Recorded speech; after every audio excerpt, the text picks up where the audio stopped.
All right, we can go ahead and get started.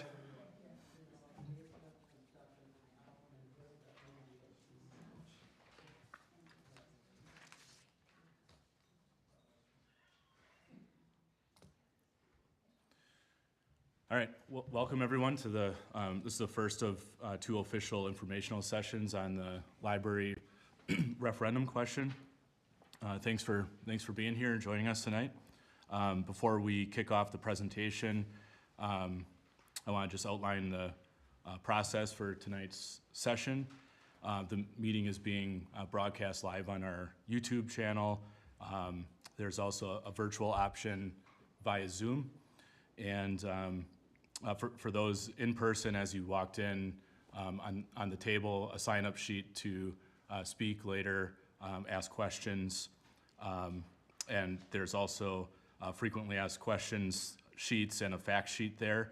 And for those online, we'll explain later how you can find and or access those. Following the presentation, everyone that would like to ask questions will have the opportunity to do so.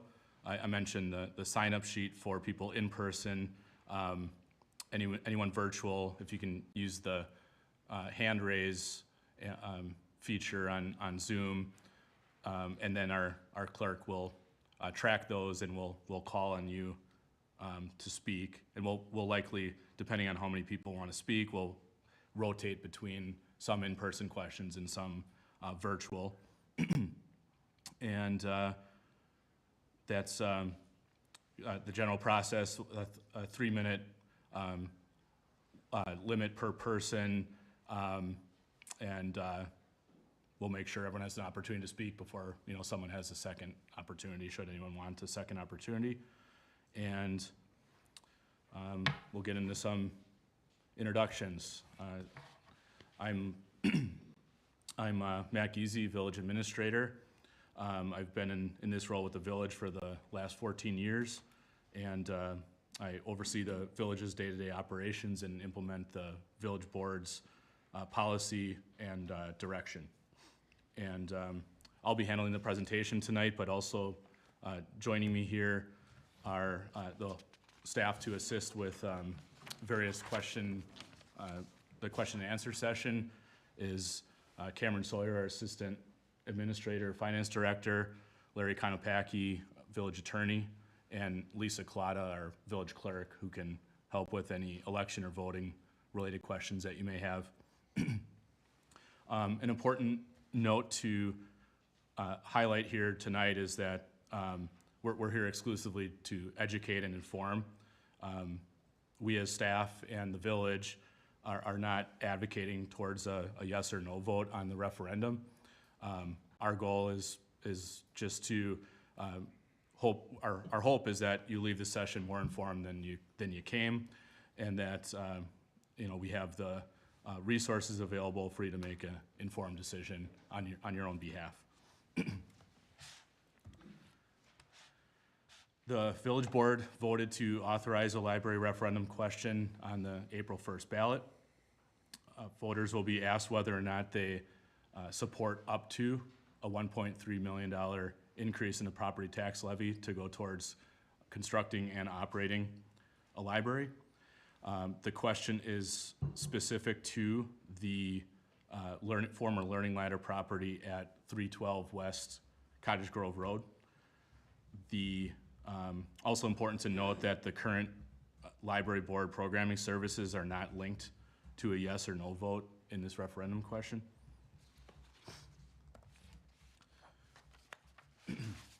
So why is a referendum question necessary? The state imposes tax levy limits on municipalities, and these restrictions limit the amount that municipalities can increase the tax levy to no more than a percentage of new taxable value created by new construction, also known as net new construction, and or increases in debt service. What this essentially means is that should any municipality want to possibly provide a new service, that the municipality needs to go to referendum first due to the increased operational costs. Although the focus on referendums is on the operational costs and it's not required, the village board did choose to include the capital costs such as the purchasing, demolition and construction of the library as part of the referendum question, because the board felt it was important to ask for the full freight of the service, since there's no sense in having the capital asset if the public does not support operating it. The village board commissioned a study to assess the Learning Ladder property. This was done by architects Engberg Anderson, and should anyone want to look through that report, it's available on our library project page, which we'll share that page with you later. The general summary of conclusions, they went through several options, but the option that they recommended as best option, should the site be the preferred site, was to demolish and build a new library on the site for a total of $8.2 million. The village does not own the property currently. We have an option to purchase, and that can be exercised if the referendum is approved. The cost of the option is $40,000, and the full purchase price is $1.4 million.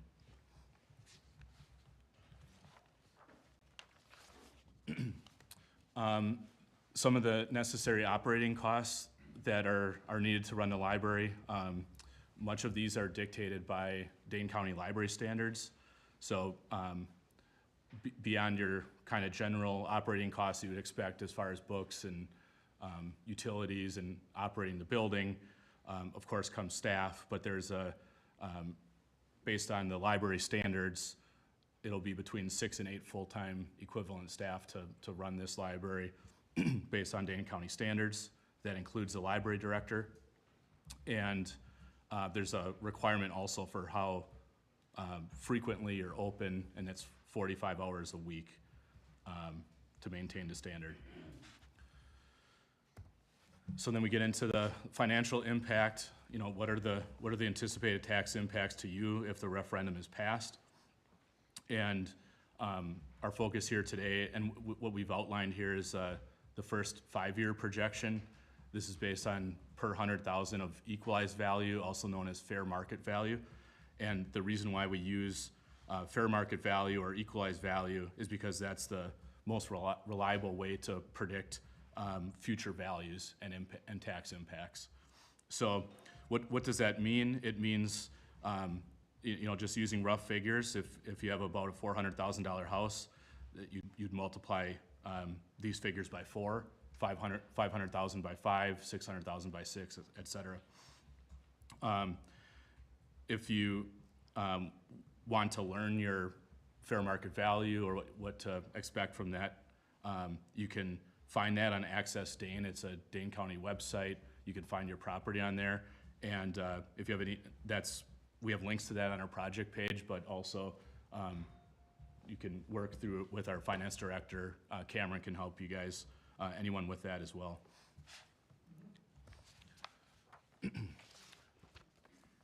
On the flip side of the coin, the actual tax impact may be less depending on the capital campaign effort and other grants that are being pursued. From a capital campaign perspective, the Village's capital campaign has a goal of $1 million, to which they've currently raised about $500,000 in pledges contingent on referendum outcome. And putting $1 million in perspective, $1 million raised would equal about $13 per 100,000 in equalized value, as far as a reduction from the impacts previously discussed. In addition, you may have heard about a tax that you already pay on, which is called Dane County Library Tax.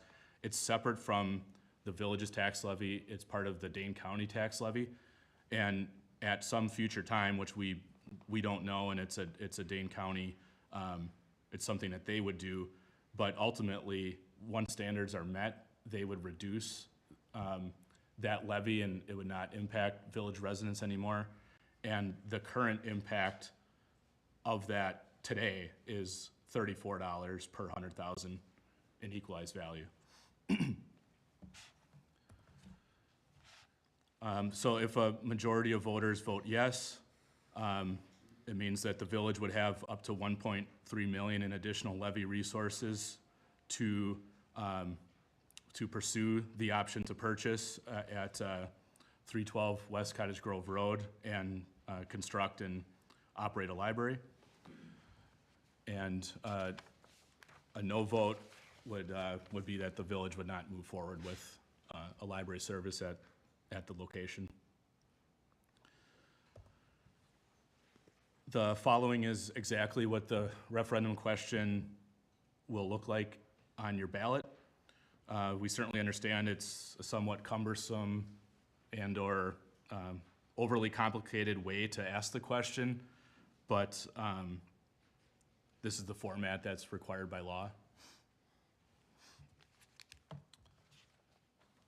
There are several ways to cast your ballot. You can do so by absentee mail-in, by early voting in person, and of course on voting day, April 1st, in person. Excuse me. We have a link. All your official voting information can be found on the link below, which is myvote.wi.gov. And we also, on the village website, have a lot of this similar information. And again, of course, anything election related, our village clerk can answer that. And then before we get to questions, a couple of the additional resources. The first link that you see there, or website, goes to the project page that has all the frequently asked questions that are also available tonight, but everything from our financial management plan and the Engberg-Anderson architectural report is on there, and all of our official information. So that's a good resource for everybody. And then should there be other questions following tonight's meeting, there's the email address below will go to our team, and we'll collaborate and respond back with questions there. And of course, you're welcome to call Village Hall and talk to us as well, and happy to meet with you guys. So with that, kind of back to the format, we'll rotate between questions from virtual and in-person audience. We'll plan on, we'll see how many want, but maybe we'll do 3 at a time in person and 3 virtual. Please, when you're asked to come up, we'll have the mic already on. We just ask that you speak into. You don't have to be too close to the mic. Kind of see what I'm doing here. So just kind of casually talk to the mic. That way, both the broadcast and the people virtually can hear. And for the virtual folks, again, raise your hand. Our clerk will keep track of those, and we'll call on you, and then you can come off a mic. And that's about it. So we'll just pause for a moment, and we'll start with the question answer session.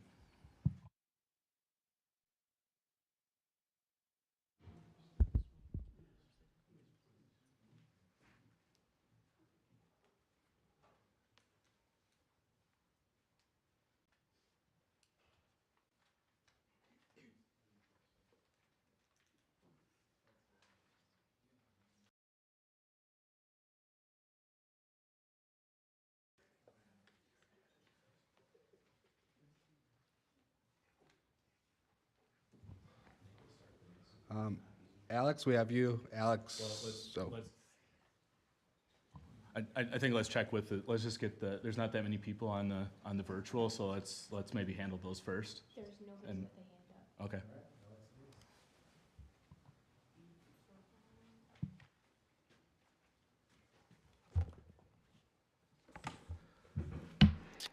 Hi, my name is Alex Justishin. I live at 501 Killeen Trail in the Village. My property is currently assessed at $326,000 as by Dane County property records, and based on that, the published numbers, my taxes are going to go up $378.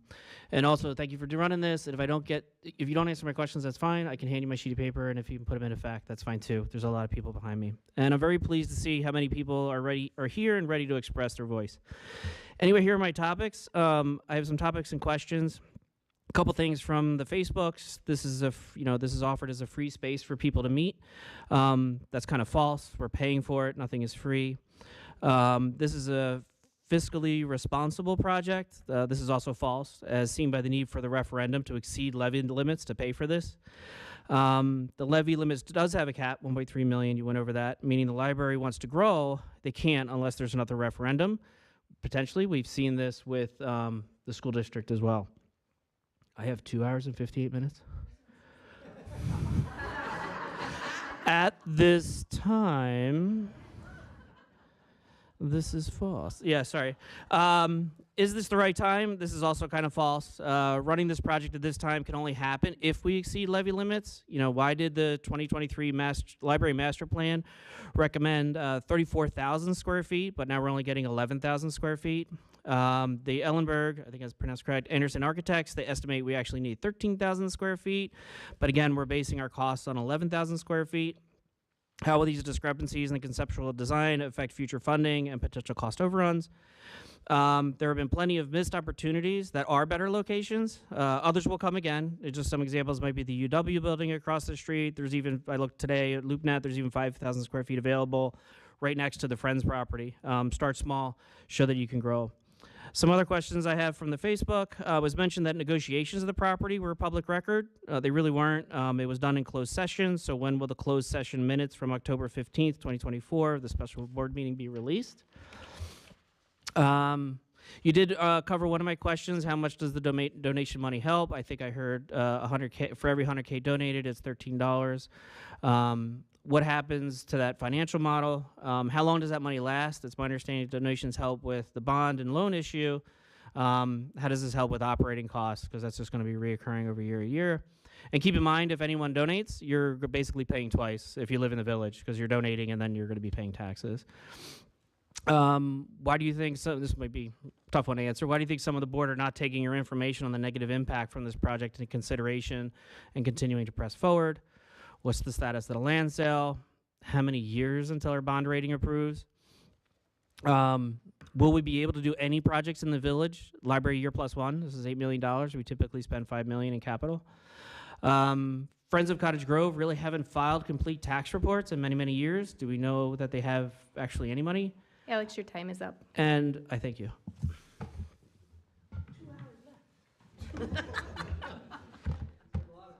Yep. You want this or not?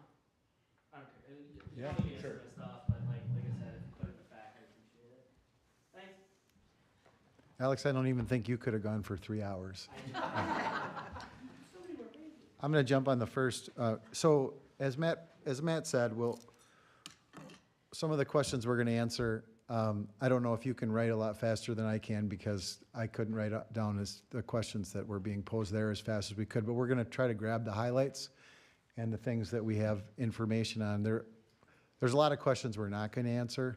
And in fact, I think if I heard Alex right, he acknowledged that we're not probably going to answer why the board is continuing to make the decisions they're making. Those are elected representatives of all of you, and you can reach out to them, and we're not going to put words in their mouth as to why they're doing things.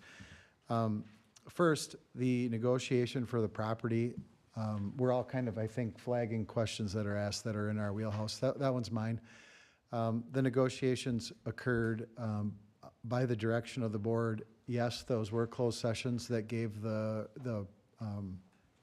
representatives, the real estate representatives for the village, the direction as to what their confines were for those negotiations, including both the amount of the option payment, the total amount for payment, a couple different options for how you could take it with respect to brokerage fees and so on. There will be no minutes coming out of closed session. We never do minutes on closed session unless we take well, I shouldn't say that we do minutes on closed session, but they only include the actual actions that were taken, which the Village of Cottage Grove almost never does any official action in closed session. So the minutes will say who voted in favor of going into closed session, who voted favor to come out, but that's all they will say, and that's based on our recommendation. No closed session should have detailed minutes as far as what was discussed. So I guess the answer to that question is I guess the proof is in the dollar amount that was negotiated, and Matt, I think, went through that. I think that's about all I got from Alex's list that was in my area. Okay. A couple of things. There's a mention of the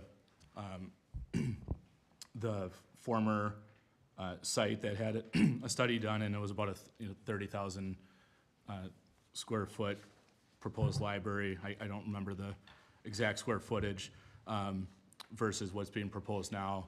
And all we can say is that there only is one proposal now, and it's a lesser scope. So there aren't other sites being considered at this time. The village's bond rating is updated fairly frequently. That was one question that was asked. It'll be reviewed again in the coming months when we do our annual capital borrowing for '25. And a question about can I get that list, Cameron? Question about, I think, other projects as far as borrowing per year. So as the village grows, the state allows us to have a certain borrowing capacity, and as we grow in taxable value, that increases. So in any given year, what I think Alex mentioned, a $5 million a year, that was at one time likely a goal or metric when you look at a 10-year time period to average no more than $5 million in borrowing a year, but that fluctuates over time, and more recently it was a little bit higher than that. But it more so means that you wouldn't want to borrow in that instance more than, if it was 5, it would be 50 million over a 10-year period, or 60. So it's more of an average. So you may have a larger project in one year, and then there may be other years where you don't borrow at all or minimally. But Cameron, feel free to expound on that. Yeah, I think you touched great on the capital borrowing. One thing I just wanted to clarify, Alex mentioned assessed value. Everything that we're publishing is equalized value. So that $326,000 house actually has equalized value of $423,000. So that tax impact is adjusted. It's roughly $490.68. From a bond rating perspective, the village has the second highest possible bond rating from Standard & Poor. It is very unlikely that we would ever meet the highest bond rating just because of the size of the village. We just aren't able to carry the required reserves to fulfill that bond rating. We would have to almost 3 to 4 times increase our reserves, and that's not economical on our part. And Alex, before being too concerned about your potential new value that was discussed there, everyone's will likely go up by about that amount. So when the village does a revaluation, that's just redistributing. The village doesn't collect anymore. It redistributes the tax base fairly, so everyone's paying their fair share versus new homes paying market and older homes that haven't been reassessed in 10 years paying less than market. So anyway, so in just as an example, let's say the village does a revaluation and everyone gets new values, and you see a 25% increase in your value.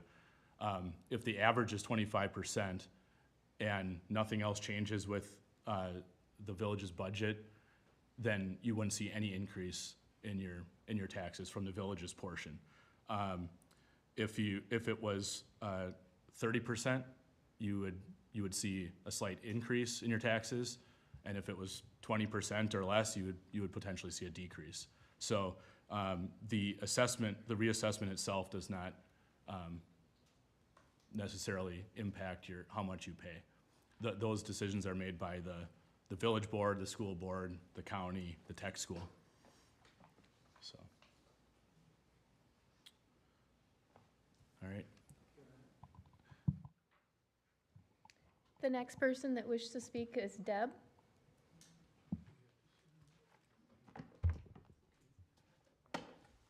Hi, my name is Deb Moran.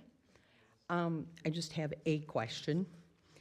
Without a building design or a conceptual layout, what prevents the project capital costs from escalating from the 8.2 million, particularly with the recently enacted tariffs?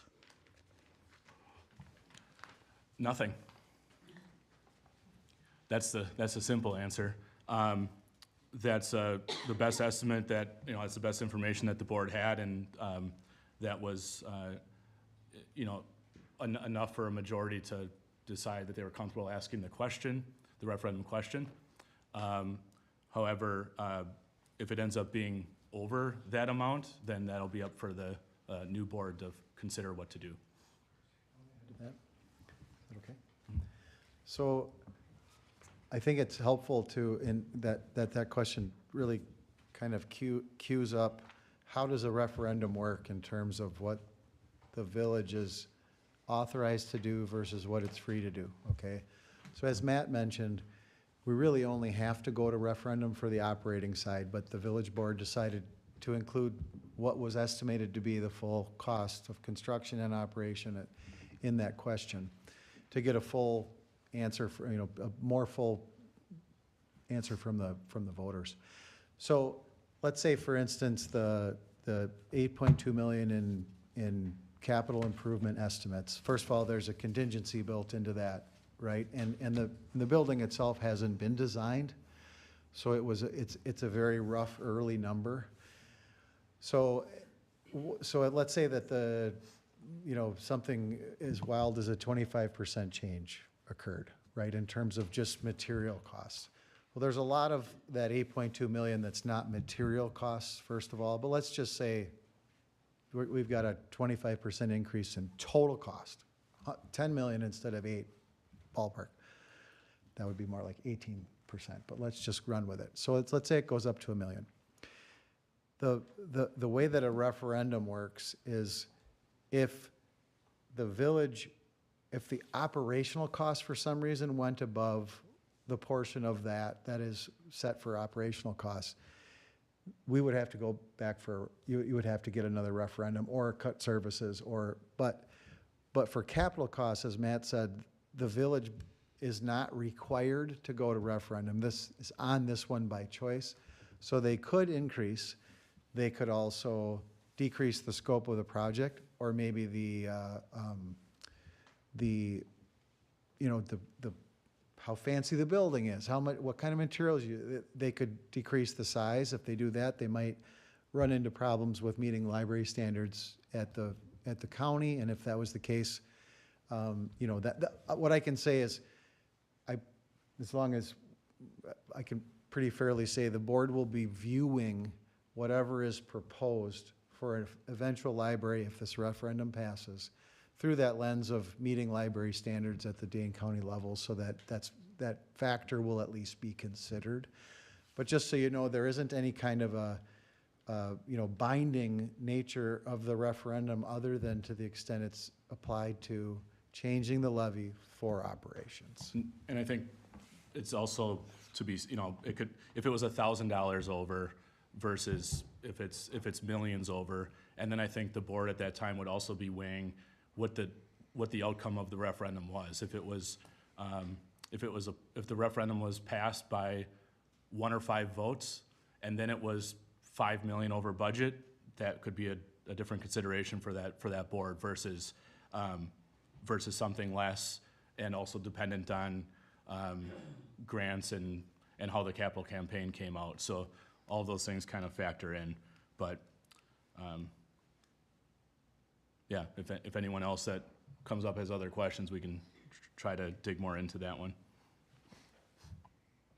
Lori?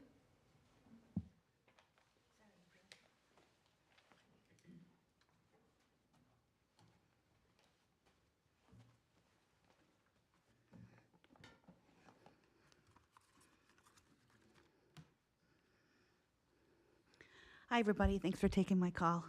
I think you already answered one of my questions. I have three. One was the prior lot before this one, where I've seen a sign that says future site of the library.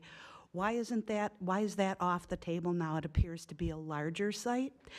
So my questions are relative to the site, the lot itself. One, I have a concern that it's on the busiest street in the city, or in the village.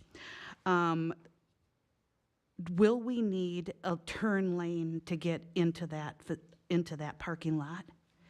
And another one will be, the last question is, do we need an ingress, egress, in and out for the fire department? Because I know when the Foundation's dance studio went in, they were concerned about the fire department being able to maneuver around the parking lot. And I was wondering if are there any other improvements to the lot itself that needs to be done? Another thing is how many parking stalls are there going to be? If this is being advertised to be in this great meeting space, where are people going to go? There's clearly no off-street parking like there would be at another site. But my question's really about the lot itself. Thank you for taking my questions.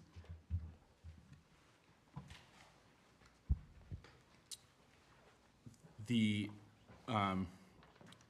we're going to try not to get, because there only is one site being considered. We're not going to get too much into the other site,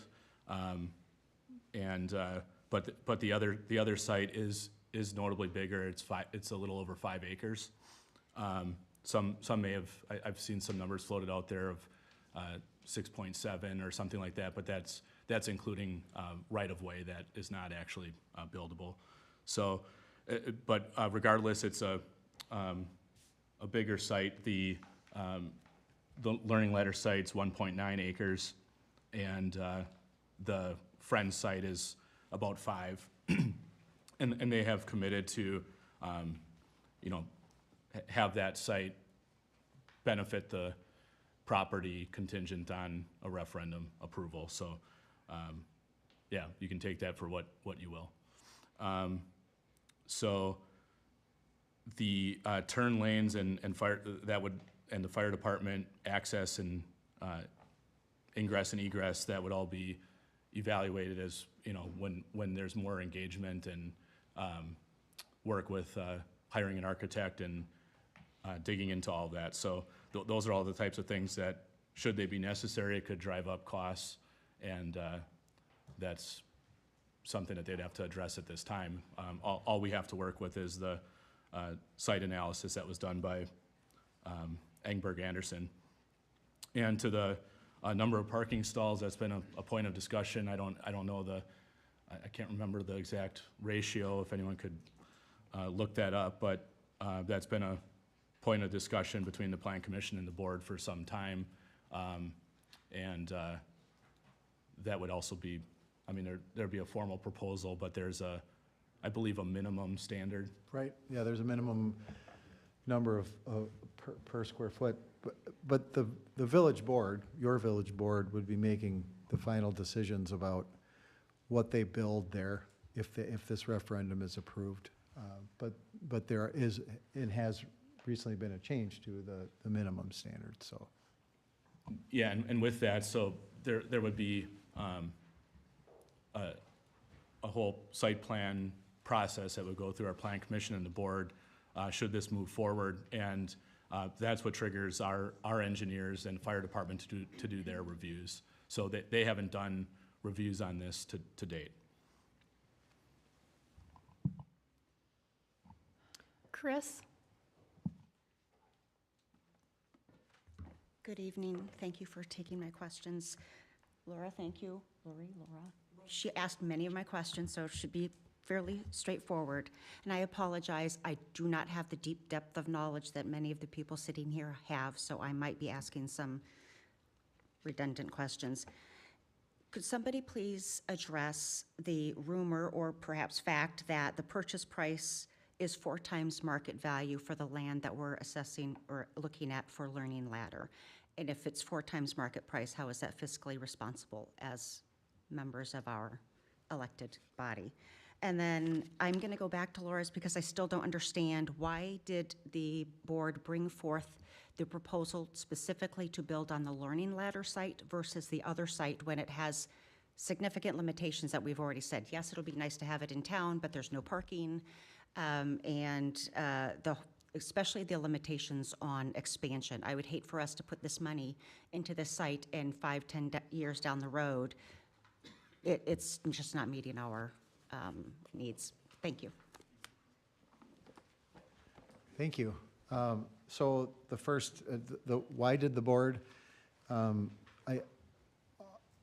as I said, we're going to leave the questions about what motivated the decision makers to you. You can reach out to your board members. I will say, though, that what precipitated why we're here really is that the Learning Ladder site became available. There was an initial conversation. I think it's fair to say there was initial conversation about evaluating whether or not that site, existing buildings on that site, could be transformed into or modified to hold a library. That's where that's sort of the start of this path. And then after the Enberg-Anderson review, they determined that it would take fairly significant modifications to that building to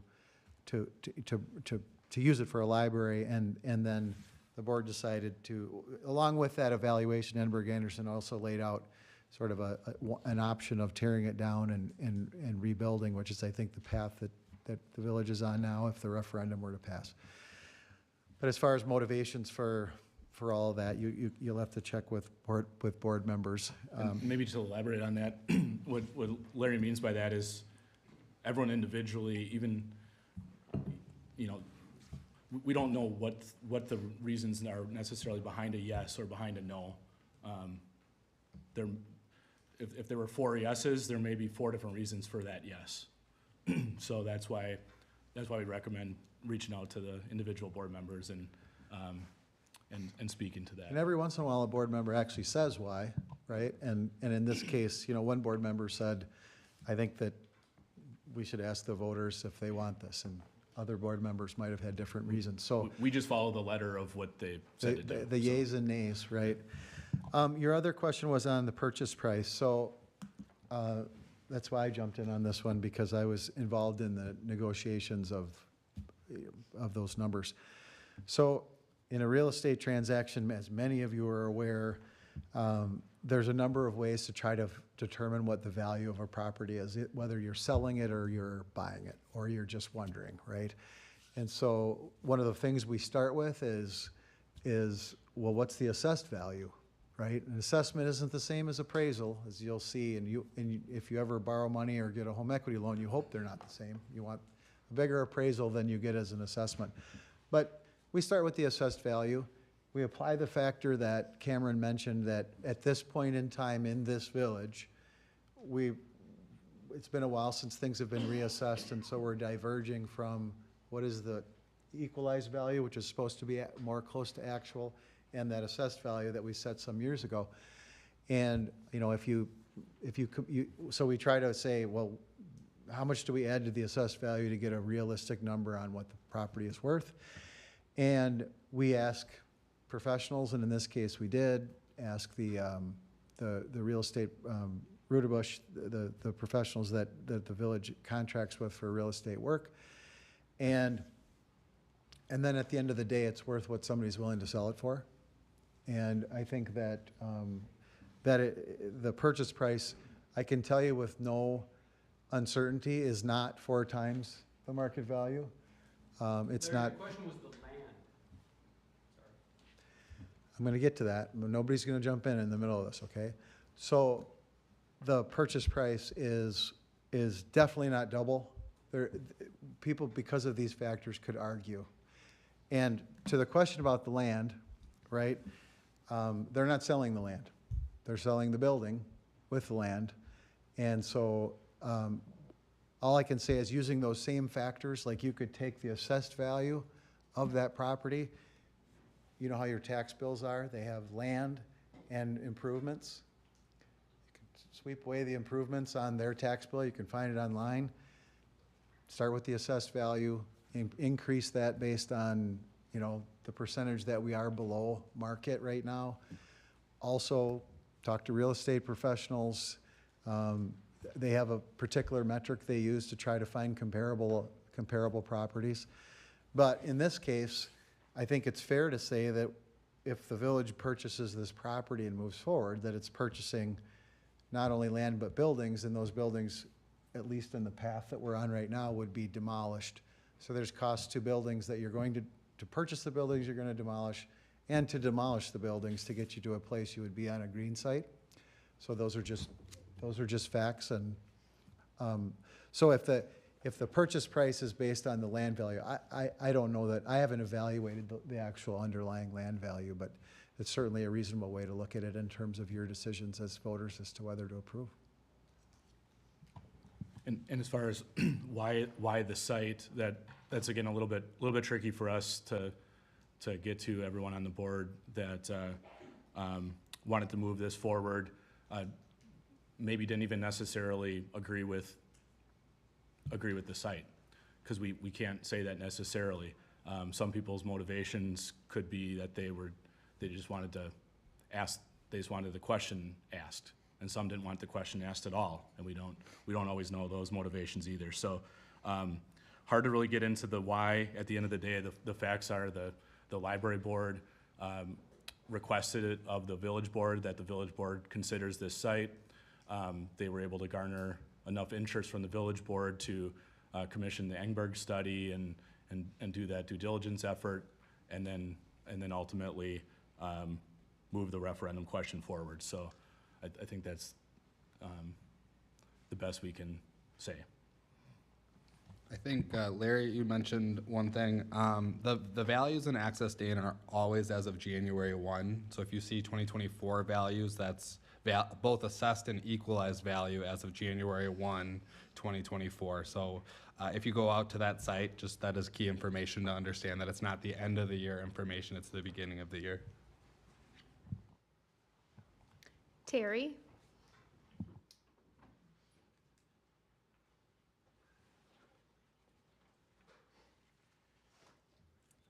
Hi, I'm Terry Benzo. I live up at 806 Stony Hill Lane. Met most of you before. I have a couple questions. Well, one question in particular is, do you have any blueprint or sketch or anything for a building to set at the Learning Ladder site? I think part of this was answered before, but. Do you have any other questions? We'll just take them all down and then address Oh, those. I'll just put a statement later, but. Okay. So that's on the drawing. And then the other one, if I look around the village, there's other sites for sale, like one by CVS, I think it's $595. Of course, you got the Friends site up there, but then this site is, what, 1.4? And there's water, sewer, everything right by CVS. You could hook to a bike trail, all that for $600. So that just seems rather odd. So, okay. So as far as architectural drawings, those you wouldn't do at this stage without knowing what voters would want to do. But any sketch? Yes. Do you have any sketch or anything? Anybody? All we have is the Engberg report. Okay. Not even a drawing on the back of a napkin to show what it looked like? Nothing? I mean, these are things you have to just. Yeah. I'm just We're asking if sharing the anybody, facts, if it so even that's- exists anywhere. I've never seen a picture of it. Or even a little cartoon or anything. So, It's whatever's in the Engberg report. yeah, never saw anything. So, okay. Yeah. Kevin?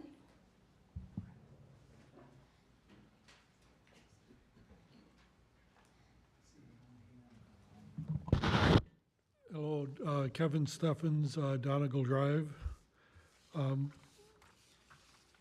Got, I guess, one major question. On your paper, you've got the dollar value increase to taxes per market value of the property. Do you assess us at the market value of the property, or do you assess us at the assessed value of the property? If it's the assessed value of the property, those numbers, the additional $116 is not correct. So you pay taxes based off your assessed value. We're Right. using equalized value because we're projecting future years. And in addition, the village is going through a revaluation. So by January 1 of '26, you'll be at fair market value. Okay, thank you. Yeah. I've also, I guess, just a request to consider if this is voted no, with a close no vote or whatever, I think there really is a lot of interest in building the library or building a library. But if what we're looking at is 8.4 million, of which 1.5 deals with land and deconstruction costs, you could make a building a whole lot nicer with that extra 100 million or $1.5 million that goes into nothing, as far as I'm concerned, because it's, you're not building the library. If that money could go on the next referendum, which I realize is next year, to build out at the site that we currently own. I mean, that to me, and with the drawing that it's expandable as our needs expand. It just seems more reasonable to me. But thank you.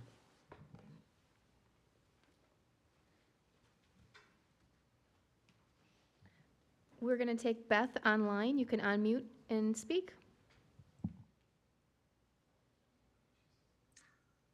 This is Beth. I'm just confused. I think several people have brought this topic up. I do not understand why there isn't someone there from the library committee, because I think one of our questions is, why are they choosing the Learning Ladder location over the other one? And I understand that's what's on the referendum, but I think that would be a really good explanation on why they're doing that. And you guys don't seem to be able to give that to us. I'll jump in there, thanks. But were you done, Beth? You had a few more minutes left. I'm okay. It seems very frustrating that there isn't someone there from the library. Right. And there's so many times that you guys are saying, well, I don't know, or we can't say, or we can't share. And I think that's wrong. Okay.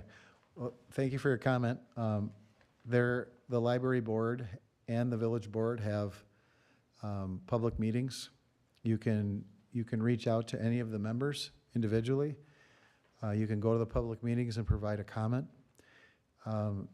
We didn't convene those bodies today for this. This is fact-based, informational. It isn't about the why, and I understand your disappointment. And I think you were expecting something different out of this, but you can certainly reach out to those people who made those decisions and seek their answers. Because furthermore, it would be difficult for them not to advocate. So I don't know that you would, And that's why we necessarily set this up the way we did, Beth, is that we really want everybody who really wants to learn about this to share their own comments about it, which there's been a nice mix of, to really hear from each other. It's very difficult to have the people at the panel providing their own opinions and to be able to accomplish that goal. It's just a different goal. But I don't feel it was an opinion if you're just explaining why they're choosing to bring forth one piece of land over the other. Well, one of the things that, what we can talk about is the sort of the official position, I guess. Official position that as we've understood it and we've included in the materials that we've reviewed, is that that this particular site was attractive because of its location and its connection to a park and its central location. So outside of that, you really have to ask others.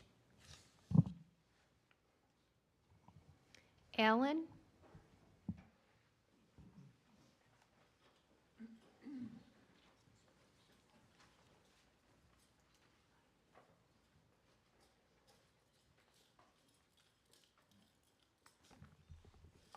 My name is Alan Porter. I live on Bonnie Road. I love the idea of a library going in within walking distance. I have a young child. That would be a great opportunity to take him over there to pick out books.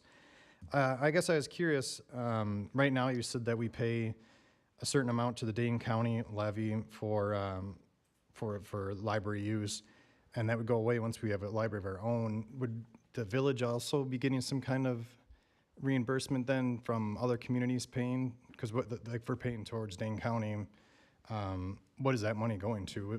Are we getting some kind of return if we have a library of our own?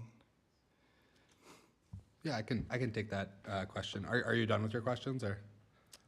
Just basically, if there's that money, or if there's any like state or federal kind of money that they set aside for situations of like building something, in the community of a library or things like that across the state that they set aside, or we can get some kind of grants or things like that. But Certainly. I'll touch on the grant ones first because that's a little bit of an easier question to answer.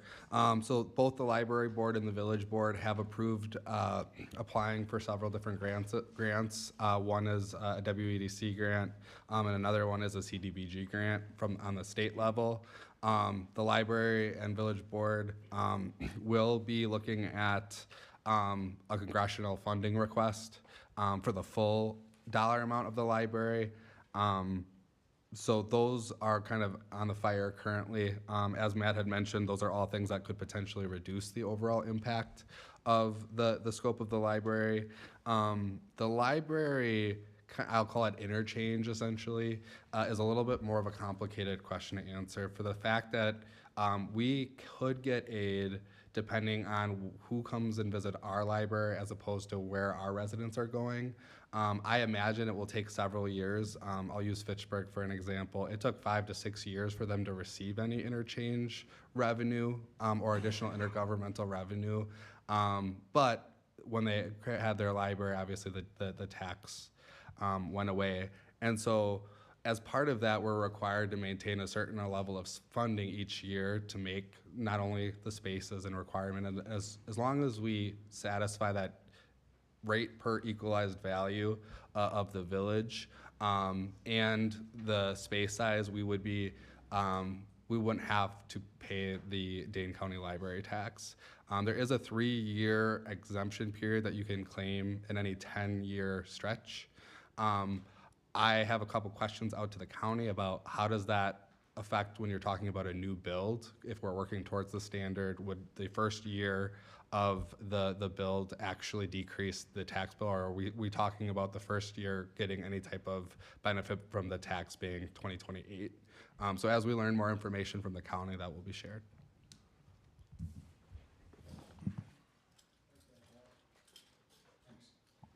Steve? I thought that was an attendance record. Well, I do have a couple questions. Has anybody considered perhaps a lesser project? Is that possible? I mean, we came up with $8 million for what? Nobody seems to have made that very clear. And I'm wondering if that's a possibility to do a smaller project initially. And the second question I have, we continue to talk about $8 million, but have we explored every option for funding from other sources besides tax? In other words, federal money, other private parties that maybe have tons of money that we could solicit to support this project? Those are my two. I can take a stab at this. So the library board, as well as us when we were investigating it, there's a certain worksheet that you have to have certain space needs based off of your population. Now that has changed a little bit from 23 compared to 2024, but that's ultimately when Enberg Anderson was working with the library board, how the square footage to meet the Dane County standards was established. As far as what other funding are we looking at, we feel it's the most transparent way to give you what the gross cost would be and anything else that comes back to reduce the cost. So as I mentioned to the previous gentleman, there is a capital campaign going on that has the potential to reduce the cost, and there's some active grants that are being applied for. We have yet to be awarded any grants, but we are actively looking at grants to potentially defray the cost. Mark?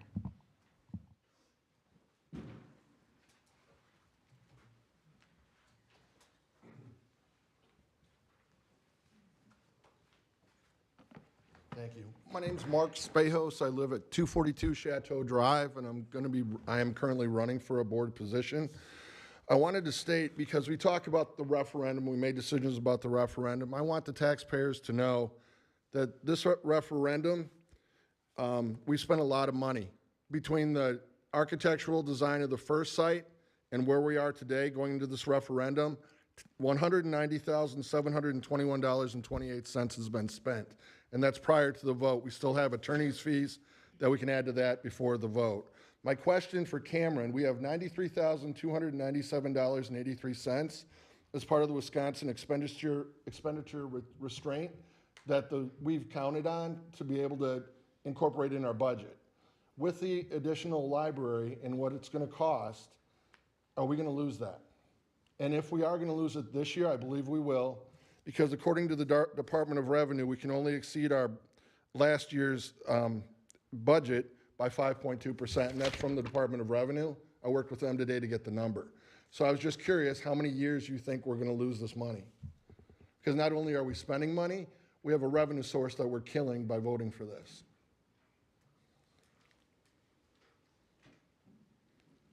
And I've got a minute 39.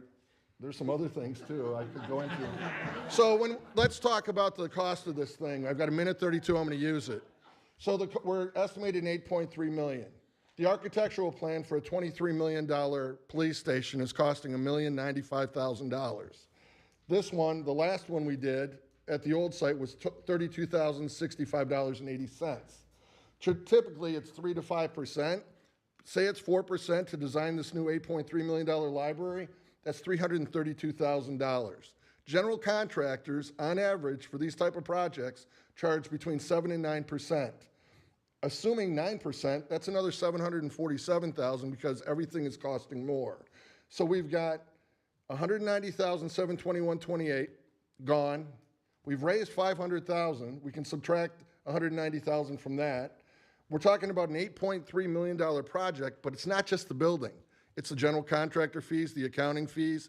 We have Cameron and whoever else is working on grants, fundraising for a project that hasn't even been approved. But due diligence states that if it does get approved, we want to be ready. So I really can't hit the grants. The fact is, we're spending a lot of money, and as we talk about, well, we're making decisions in regard to a referendum, we're actually making real decisions in regard to how we're using our valued taxpayers' money. And if I get elected, I'm going to use it a lot more efficiently. Thank you.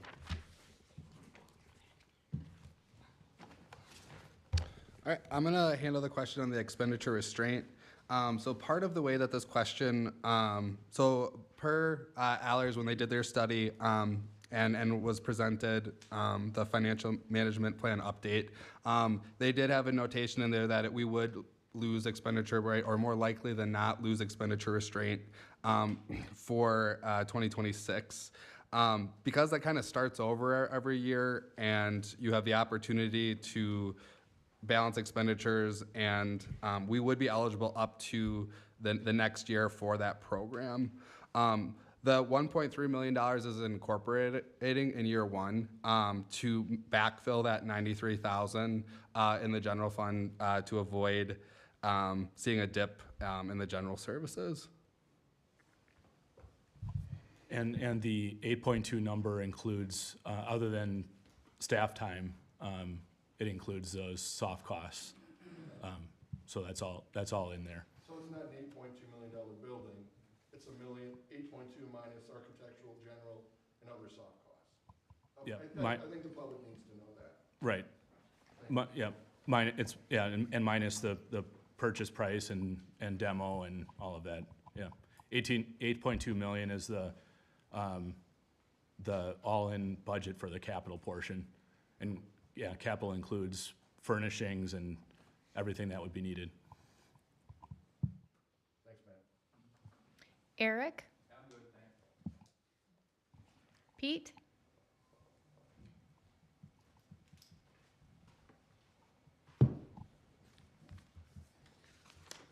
Peter Dahl, 901 Stony Hill Lane. I know quite a bit about it, but I do have some questions that I'd like to pose to you guys and certainly get out there to the public. So municipal finance is complicated, right? But one thing is clear. The library will not be free, nor will it reduce taxes as someone has suggested in this forum. If it were free, there wouldn't be no debate, there'd be no referendum, there'd be no divisive environment in our community. As written, the referendum would increase the annual levy as stated, 1.3 million, 18.4%, raising the average property tax on the average home by $475. And I think the one thing that came out, what I heard earlier, was assessed value and equalized value. So there is confusion. Like Alex is thinking his taxes are going up $300. Well, it's equalized. So you take your assessed divided by 0.77 based on last year to come up with equalized. So people got to be really careful about that. So fundraising obviously is while commendable, fundraising efforts will only have a minor offset to the taxes. What you stated was for every $1 million raised, the average homeowner's tax bill would decrease by $50. So $1 million's a lot of money, but 8.2 plus the operating expenses is an enormous amount of money. So here's my question. I got a couple actually. So eliminating the Dane County library tax levy, while this could provide some relief, it's not immediate. So you started to answer that earlier, Cameron. But it's my understanding that it took Fitchburg's several years to get the exchange piece was 5, but I thought it was 2 to 3 years before they eliminated the levy. So the first question is, assuming we qualify, what is a realistic timing to actually eliminate this tax for Cottage Grove residents? The second question is, you heard earlier people talking about tariffs and inflation. There's a lot of unknowns out there. So the question really is, if to build a library that meets the standards, and Ellers did their assessment, it needed to be 13.5 or 13,500 square feet. For some reason, it's budgeted at 11,000 square feet, which I don't quite understand, but that's not the question. The question is, if the costs increase because of tariffs and the capital goes up 25%, and the board elects to approve that because they can without referendum, will taxes go up further? And then my last question is, because there is no layout, no schematic design, no engineering on this site, okay, there are a lot of things that have to be met when you build a building. First thing is Dane County stormwater management. That takes a lot of space. Has there been any soils work done on that location? Soils work is critical for understanding the requirements of runoff and how much space is necessary for a stormwater retention pond, which in that site is going to be critical. So I'm up. All right, thank you. Yeah. A couple quick ones. On the soils work or other due diligence, again, all we have is the Engberg due diligence, so that work would be forthcoming, but of course, like that, just with other unknowns with tariffs that could drive up costs, that's all on the table, and if a future board would continue to move forward in that scenario, it would likely increase costs further unless other services are reduced. Or other cost-cutting measures are made.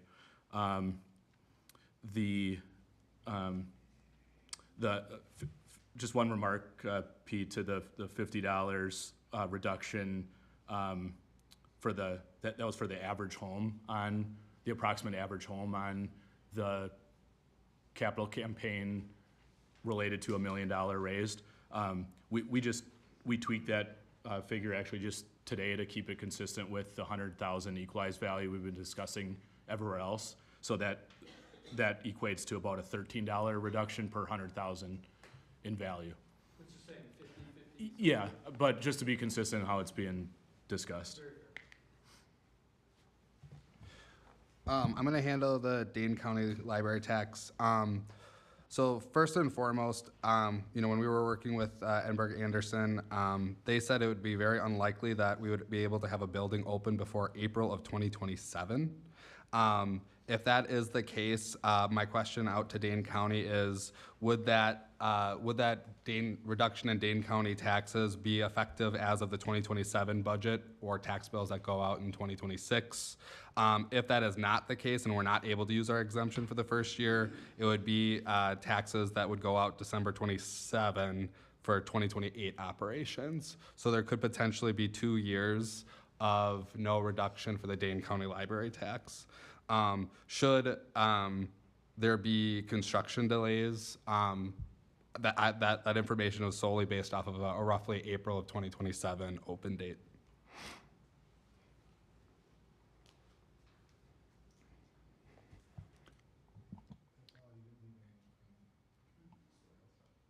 Tony?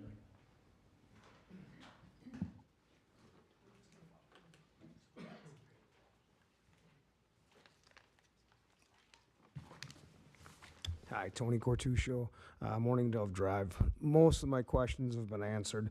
One that I thought of, somebody else was kind of touched on it, but has the town been contacted at all? Is there any interest? I'm sure, I think it's unlikely, but, is that a potential resource to fund this? Because they're clearly going to benefit from it, right? There's people who live a lot closer to that potential library site that live in the town than I do living in the village. So that's all I got. Thank you. So kind of back to the overall Dane County library tax, the only way that the town would benefit is if we created a joint town and village library service. What's currently being proposed is a village-only library service. Yeah, so the town's not involved now, but I think what Cameron was saying is that, they're gonna still keep paying their portion of the levy to the county, which gets allocated to other communities where, and I believe the way it works is they're constantly sort of evaluating who's coming from where to what libraries. So what's your address? What community are you in? Do you have your own library? Are you going to Madison? Are you going to Fitchburg or maybe to the village of Cottage Grove at some point? So, and I think it's pretty common practice for towns are more tied to county services, and it's a structure that's just different than cities and villages. So I don't think there's generally speaking, I guess I'm not even aware of too many town libraries, and probably very minimal instances of joint libraries. but it is possible that maybe someday they'll be part of the aid that the village of Cottage Grove might get might be somewhat directly related to people coming here from the town of Cottage Grove and circular through the county's levy. And kind of as you mentioned, if we were to form a joint library, we would also have to consider their population, therefore we'd have to significantly increase the size of the scope of the building. So the interchange revenue will hopefully offset some of the cost. Thomas?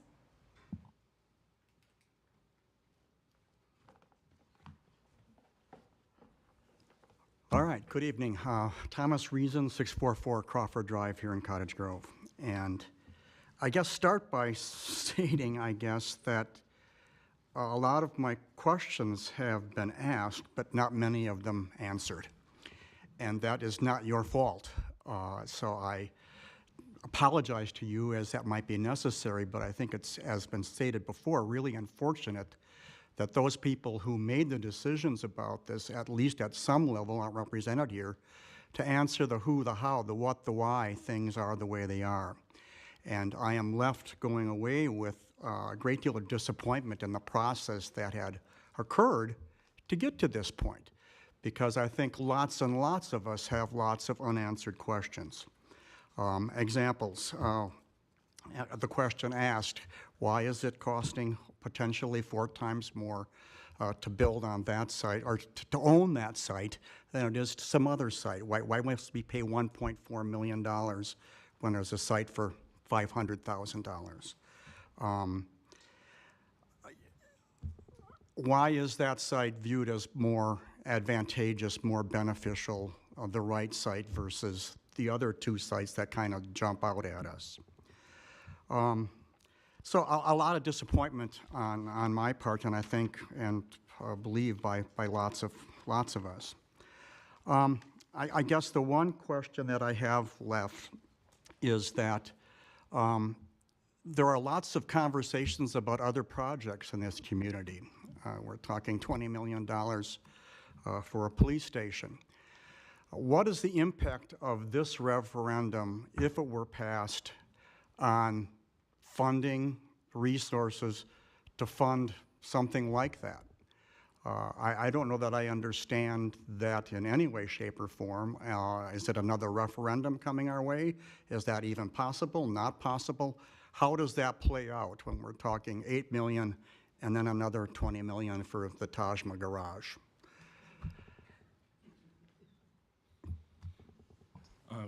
First, Tom, thanks for acknowledging our role and respecting our role. We appreciate that.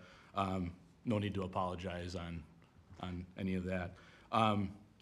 The financial management plan that's available on our project page for the library, we'd be happy to meet with you, with Cameron and anyone else that would want to kind of go through that. But there's that includes an option of what the village's financial picture looks like if the referendum's approved and all the current planned projects also move forward, and then an option if the referendum fails and what it looks like.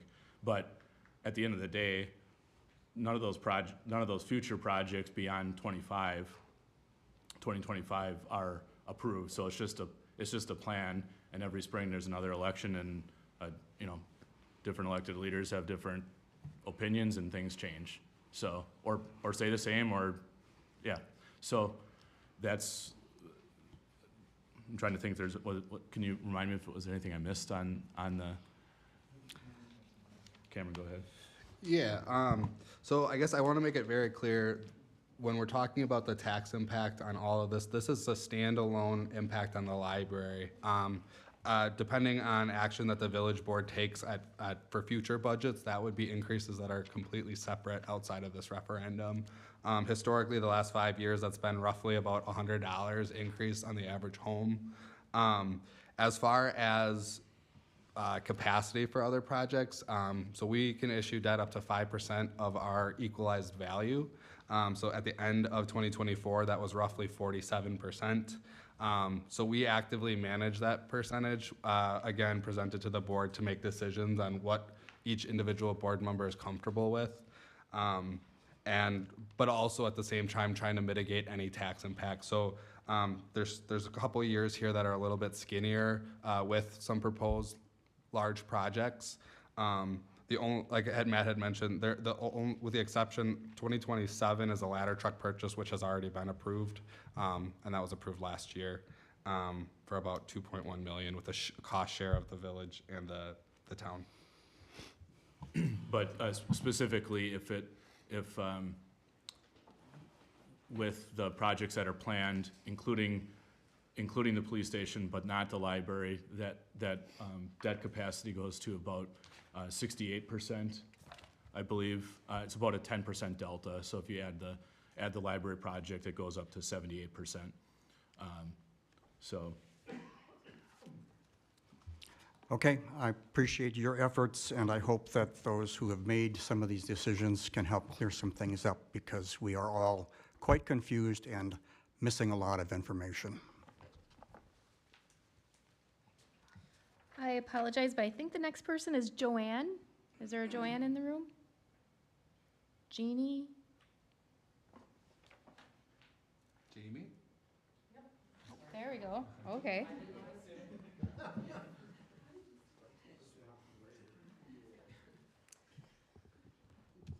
Like Steve, I thought that was an attendance record, but here I am. So good evening, I'm Jamie Gunrick. I live on East North Lawn Drive. And I just want to make sure that I'm following the math correctly and understanding the tax impact. So if you take on equalized market value, $116 per 100,000, okay? You deduct the $34 off of that, and then assuming that $1 million is raised by friends, that would equal $69 equalized per 100,000 of equalized market value. Am I following the math correctly there?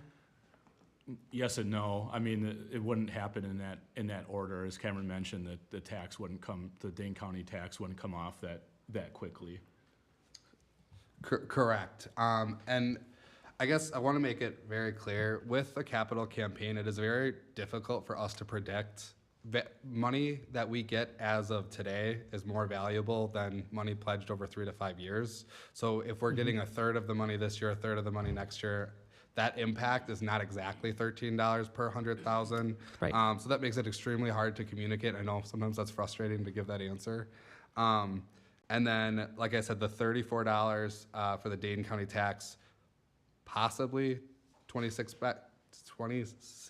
December for 27, but more likely 27 December 28. tax bill for 28. Yep, I follow that. Okay. Is that $34 static, or does that increase over time? Or I'm sorry, increase over time? That rate is determined by Dane County. However, the way that increases is it's a rate paid per equalized value. So that rate is the same. So that using the 2024 rate, which is in the materials, that's how we kind of came up with that. So if they're new buildings, new infrastructures outside of TID districts are subject to that tax, and the community has to pay for it. Any equalized value that's within a TID district is exempt from that threshold. And Dane County sets that rate. Yep. I think there's again, we're all kind of becoming trying to become library experts. There is a maximum that they can raise that. I'm just not 100% sure what that is. Okay. I'll conclude by just saying, this is not a free project. It's going to have tax impact. I'm a taxpayer. It impacts me, and that's not lost on me. I actually own multiple properties in different counties, and so I worry about my property taxes like everybody else in this room. But to Alex's point, I just want to say that there are those of us who are not fiscally reckless, but know that we are willing to have the increase on our taxes and donate. And I'm one of those people. And so I just want you to know that nothing is perfect. There's impact on all of us, but there are multiple voices to be heard. So with comment, I'll end with that. Thank you. Roxanne? No, thank you. David? Is that me? Yep.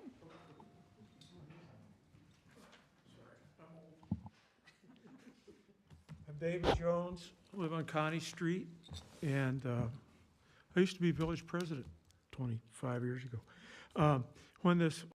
I'm very grateful for you all doing this tonight. I know it's stressful, and thank you for doing it.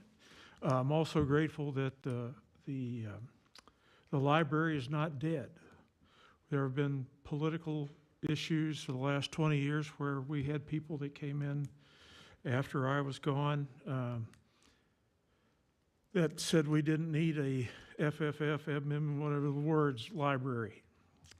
And I didn't like that. I didn't think we should at least consider it. Some of the questions that I have, many of them have sort of been answered, and a lot of them you can't. My biggest concern is that we initially talked about library 25 years ago, I believe. I think I have the dates right. And we were given that nice lot out there out close to Granite Ridge School behind the, what was the dentist office, or I'm not sure what it is now, chiropractor's office. And the thought about that spot, first off, it was very gracious for the donor to give us the lot. But secondly, we knew which way the village was going to be going. And I worked with Van de Waal Associates some years ago on our two big, I'll say big for us, commercial developments like the one up at the interstate and the one in our neighborhood. We knew that the village was growing. It was going to grow in that direction and that direction. We didn't know that Amazon was coming, obviously. I don't think Amazon really existed then. But we knew the way things grew, and Mike Slavny, Evandual, and he and I sat down, spent many, many hours sketching out things literally on paper. And pretty much everything that we sketched out is what's being done. I mean, of course, different businesses, but the types of businesses that we look for are coming. I want to say that Engberg, Anderson, and JDR are very, very good, and I have done a number of projects with both of them. I'm a professional engineer. I've been a professional engineer for 35 years or something like that. I'm a licensed commercial building inspector. I worked as a plan reviewer for the state of Wisconsin, and senior building advisor for the state of Wisconsin for a while. Mostly I just design stuff. It's less stressful. David, I'm sorry, you're out of time. Oh, okay. Sorry. All right. I'll email my questions. I apologize. Dave, thanks for your past service. The only other thing that I wanted to, the timing, the last referendum or last time that this was formally considered was 2008. There was a referendum. Yeah, I remember, but we first started this thing 25 years ago when I was village president. Thanks. Susan? You don't want to speak? There may have been some of you that have wanted to speak since we started. You want to just state your name? Sure, Michelle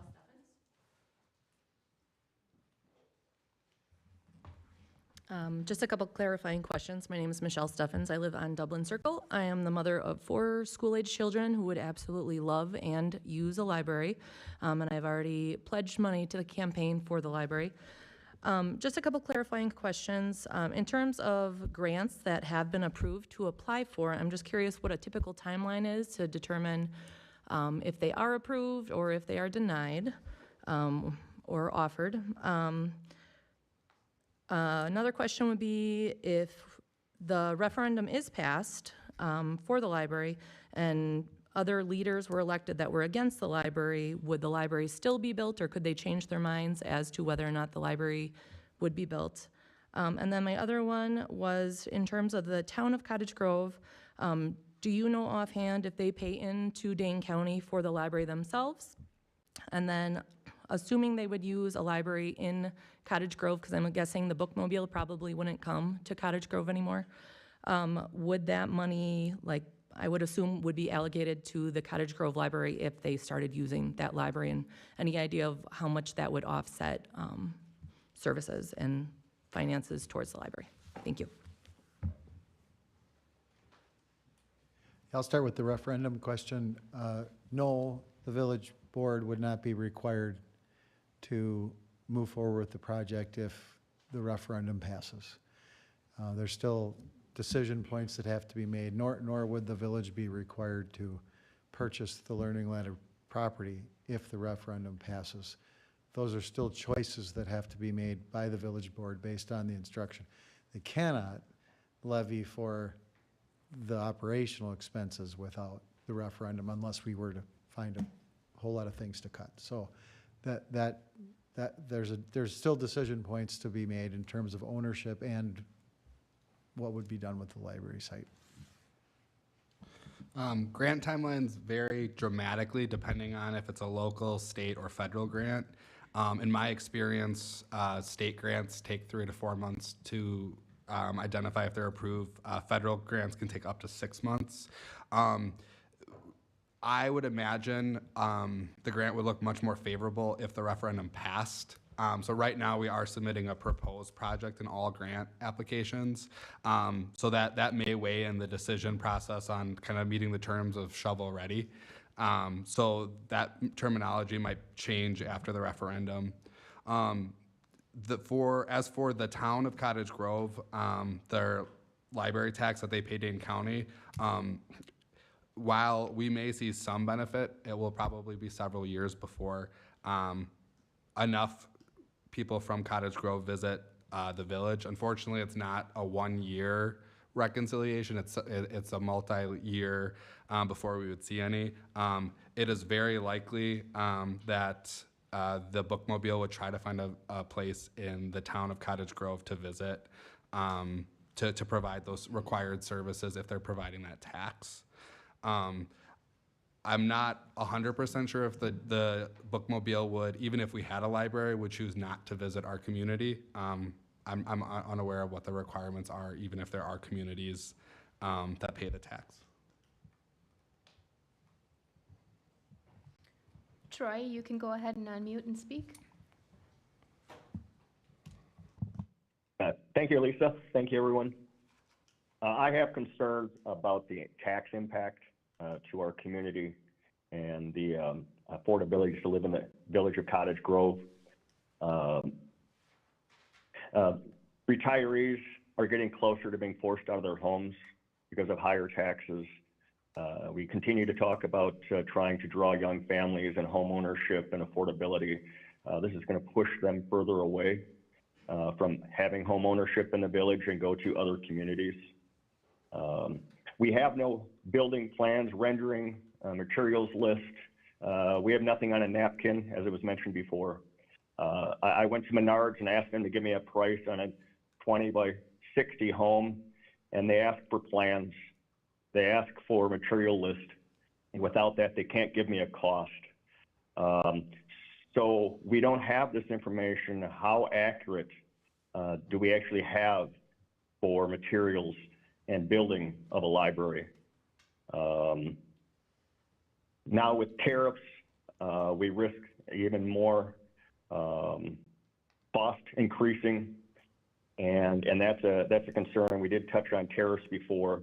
A couple of questions related to that is, could they create supply chain disruptions and delay material availability and extend construction timelines? If they cause delays, what financial penalties, contract adjustments would the village face? Could delaying the project help avoid cost spikes caused by current or future tariffs? And how have other municipalities adjusted their public projects in response to tariff-related cost increases?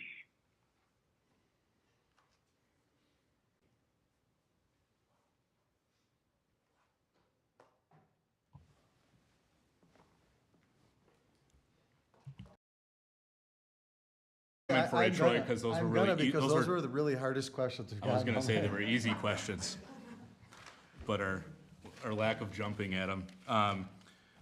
To the last question, Troy, on what other communities are doing, I think everyone's kind of feeling things out. I don't even, every night you turn on nightly news, it seems like, things are changing. So I don't know that anyone knows anything right now, but there's certainly uncertainty. And that's all we really know, and that kind of goes back to the earlier comments that should things change after a yes vote, then the elected leaders at that time will have to wrestle with those decisions. And that's what we're seeing in other communities, absolutely right now. It's so early in the process of evaluating how things might be impacted or whether or not there will even be tariffs that are in place for a long period of time, and what types of materials they might apply to. Troy, one of the questions you asked is sort of in my wheelhouse, is if there's supply chain disruptions or any other reason or contract changes, what does that mean for the village? Obviously, there aren't any contracts yet to construct anything. But what I can say is, in a typical contract, you usually have a force majeure clause, for which if there's deadlines, typically what you'll see is that those deadlines are, missing those deadlines, delays are excused in contracts often when there's what they call an act of God or force majeure, and that can include everything from supply chain disruption to weather to pandemics. Depending on the attorney, you'll see a pretty long list. And I think that's probably the same answer then for supply chain and contract changes. Every construction contract has at least wrestles with the question of when something has to be complete and how much flexibility there is in terms of when that completion occurs. Sometimes when you're talking about critical infrastructure that's being closed and there's, like a road construction or something like that, there's pretty significant penalties for not being on time. Construction projects for improvements like buildings often are less forceful, I guess, in their provisions in terms of when they get done, and that, but it's all dependent upon what those contracts look like moving forward. Stefan, I believe you wanted to speak?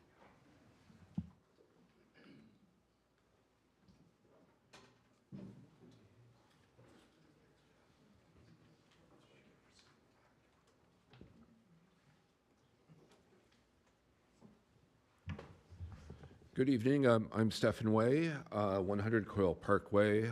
First, thank you very much. I know not only tonight, but you guys have done a lot of work with the board, library board, village board, to get us to this point, so thank you. I know the work that goes into that. 3 questions. First question is, there's been about $560,000 of donations awarded or pledged over the last 4 or 5 weeks.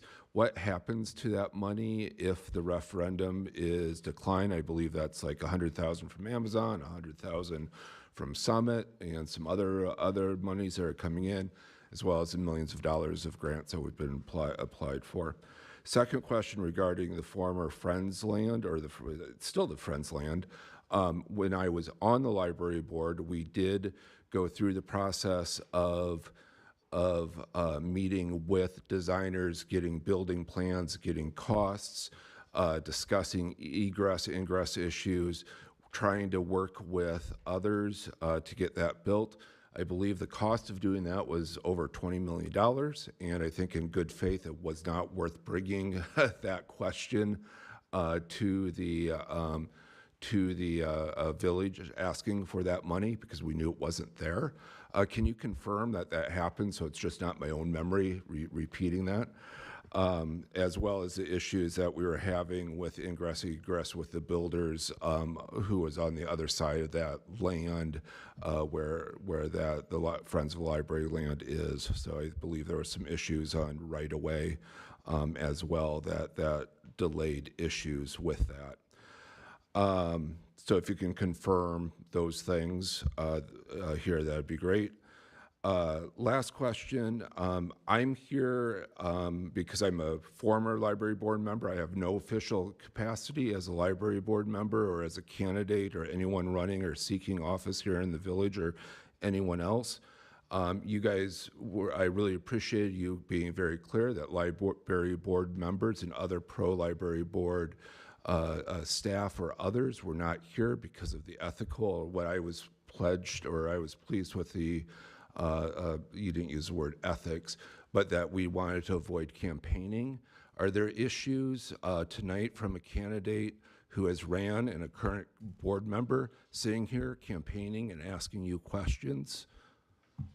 Thank you. Let's start with that last question. The answer to that is no.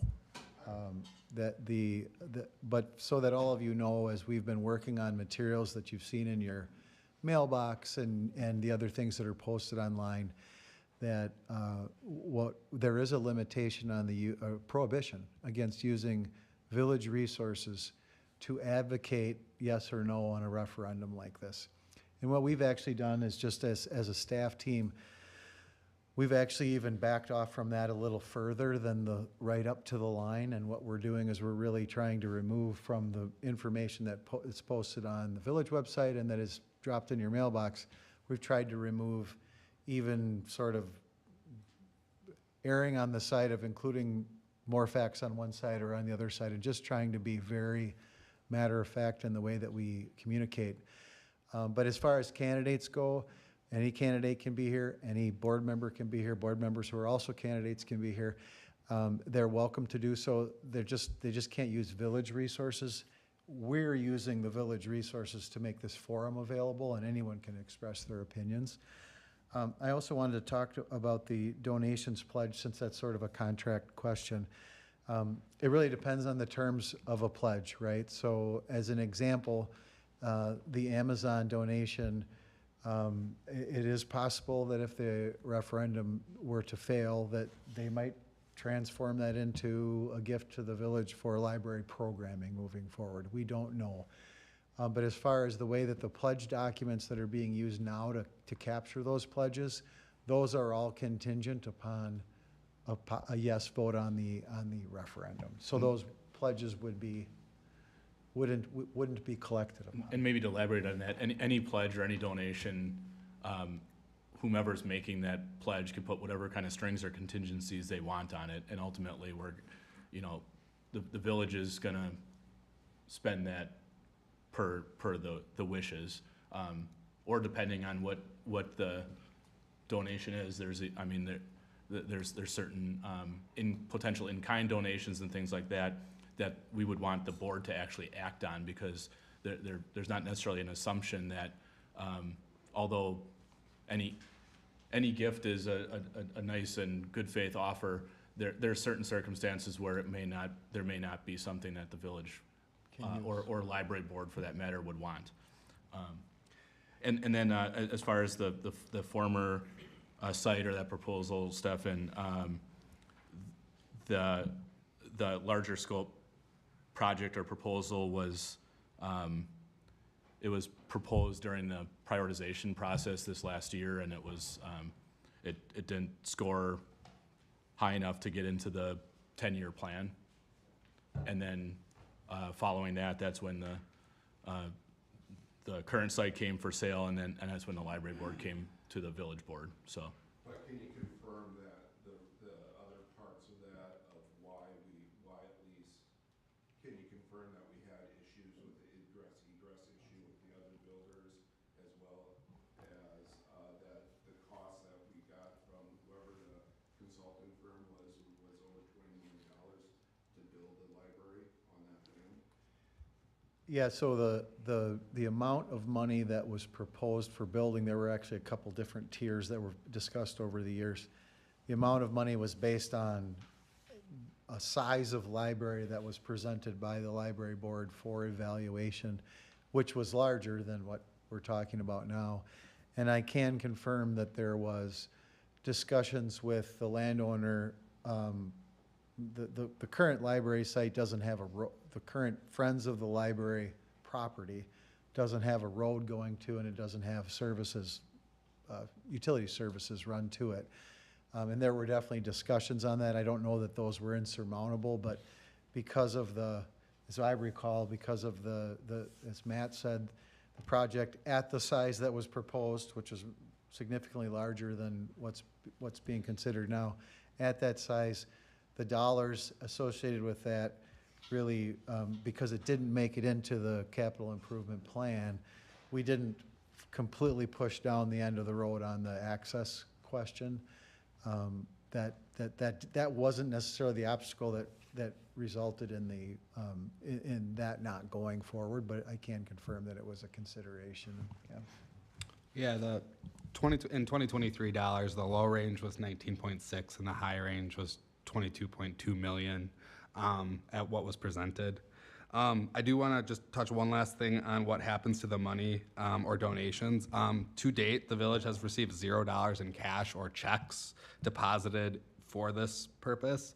However, the capital campaign has very much structured their donation structure to be pledge-based. So if there was a successful referendum, we now have a combination of pledge forms and things that we would go and we would start efforts to actually collect the cash. As I mentioned before, some of these pledges are based off of a flat initial donation, a 3-year and a 5-year pledge cycle.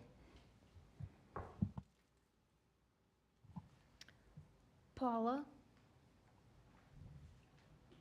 Thank you. Paula Severson, 628 Crawford Drive.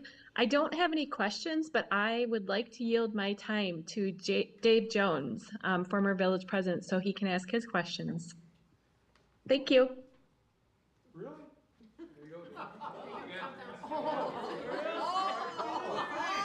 We need a second to the motion.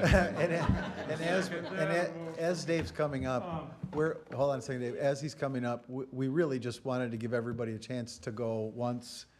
That doesn't mean we're walking out of here as soon as everyone's gone once. And given that the group size is smaller now, we can probably just stay here and we can have individual conversations and maybe group conversations. It's a very cordial group, if that's okay with all of you. So it isn't the last thing you'll be able to ask of us tonight if you don't want.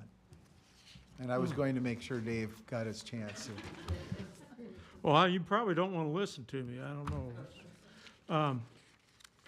Let's see. Now I lost track because I thought I wasn't going to get to talk.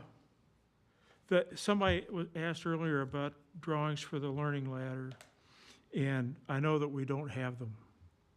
I can just say that. And the study that we did, because I know people, 25 years ago, we knew about how much land we were going to need, and that's how that 5-point-something acres came to be. Now, also, the thought of the 1-point-something million to buy this land and lot and then demolish the building, that would just about level out to, somebody was talking, the amount, the costs to extend utilities and stuff to the library, Friends of Library site. I know that because I did the math on it. The one thing that we really should be concerned about is, number one, in Engberg, Anderson, and JDR's, in their preliminary stuff, I assume that they were going by rule of thumb. Is that correct?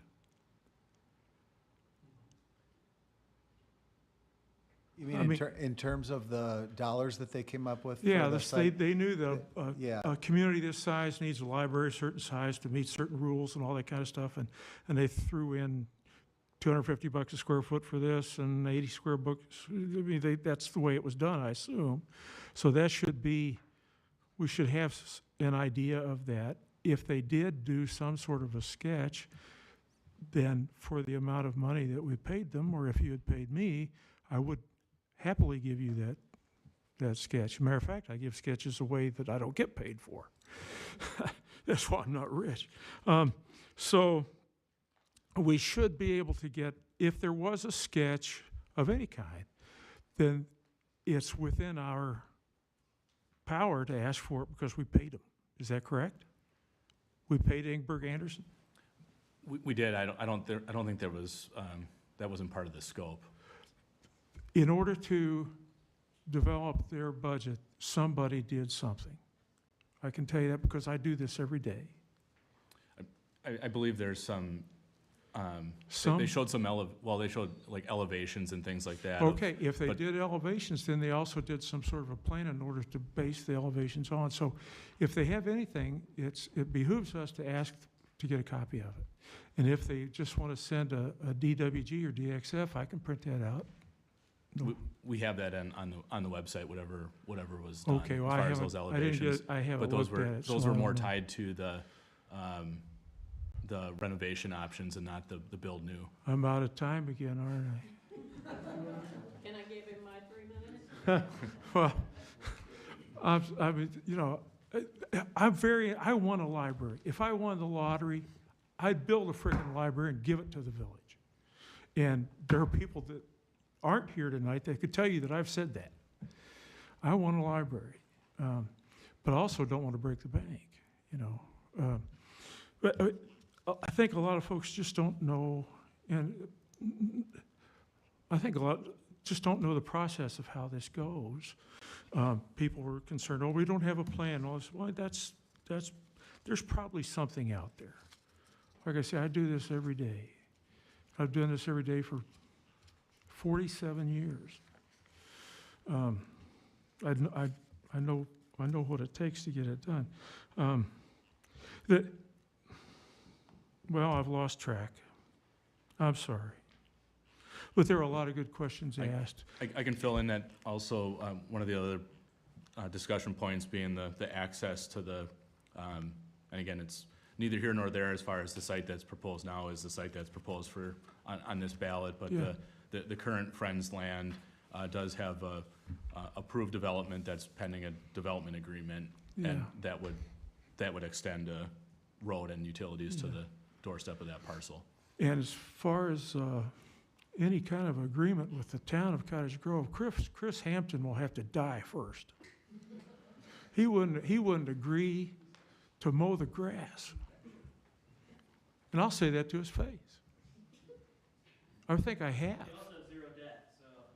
That's okay. Yeah, he's not doing what we're doing, though. So anyway, I'm sorry I talked too much, but I'd love to help. If somebody has a question, they're welcome to email me or whatever. So, okay, thank you.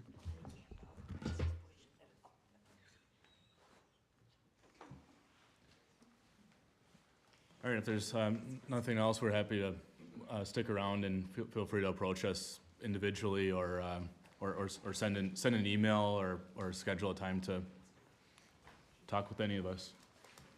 Thank you. Thank you.